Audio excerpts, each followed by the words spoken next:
ओ जंहिं वक्त गुथियल गार कर तू आज़ादी ॾेखार जंहिं वक्त गुथियल गार कर तू आज़ादी ॾेखार ही कोट करोड़े मार वियो कोट करोड़े मार वियो मारू कढजी ड्राहींदा नेट ततो के चाहींदा नेट ततो के चाहींदा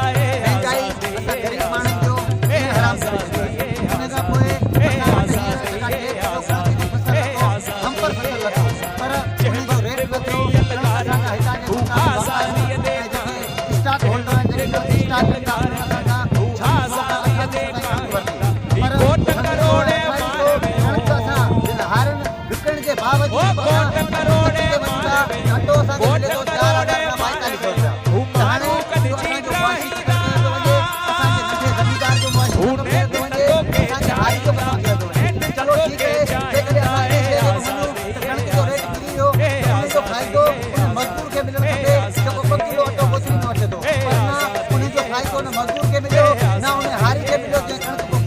उन्हें जो फ़ाइदो अॼु बि सेठ वॾेरो रईस खणे थो जंहिंजे करे असां सिंध सरकार खां इहो मुतालबो था करियूं बिलावल भुट्टो ज़रदारी खां इहो मुतालबो था करियूं त तव्हांजे नाना जो इहो मंशूर हो इहो नारो हो रोटी कपिड़ा और मकान कपिड़ो असांजे बदन ते न आहे असांखे केतिरा साल थी विया आहिनि असां को नओं वॻो सिबराए न पातो आहे ज़मीन असांजे पेरनि जे हेठां खिसकी वई आहे असांखे रहण लाइ छा छत न आहे पर असां छत खां सवाइ रही सघियासीं पिए ज़िंदा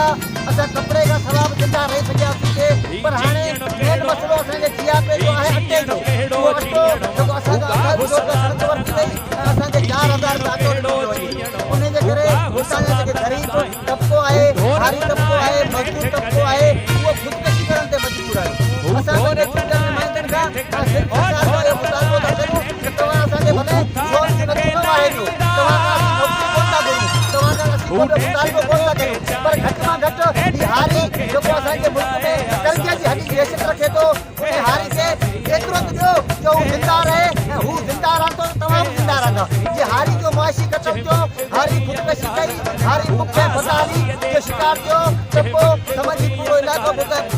फसादी जो शिकार थियो हितां जा माण्हू या ख़ुदकशी कंदा या ॿियो कंदा उन खां पोइ ॿियो इशू जेको आहे उहो असांजो आहे पाणी जो असां वटि पाणी जी तमामु शदीद खोट आहे एनजीओ वारो असांखे बिल्कुलु ॾिनो पियो वञे हाणे तव्हां जेके हेॾा धोतार सेठ वेठा आहिनि उहे बि त ख़ुदा ते ख़ुदि ज़मीनदार आहिनि उहे पंहिंजे गिरेबान पंहिंजी छाती में पाए पाण फ़ैसिलो वठनि त असांखे ॿुधाइनि त उहो कहिड़ो फ़सुलु आहे जेको एतिरी पाणी त थी सघे थो मिर्च उहो नाज़ुक फ़सुलु आहे जंहिंखे अछिड़ो पाणी खपे तव्हां अछिड़ो पाणी कोन था ॾियो उनखे पधिरो पाणी ॾियो या पधिरो पाणी कोन था ॾियो एतिरो पाणी था ॾियो त एतिरो पाणी ते असांजो फ़सुलु मुकमल सड़ी त ख़राबु थी थो वञे ऐं जॾहिं असांजो फ़सुलु सड़ी थो वञे हिन वक़्तु इहा सूरत हाल आहे जो हिन खां 10 साल अॻु में असां वटि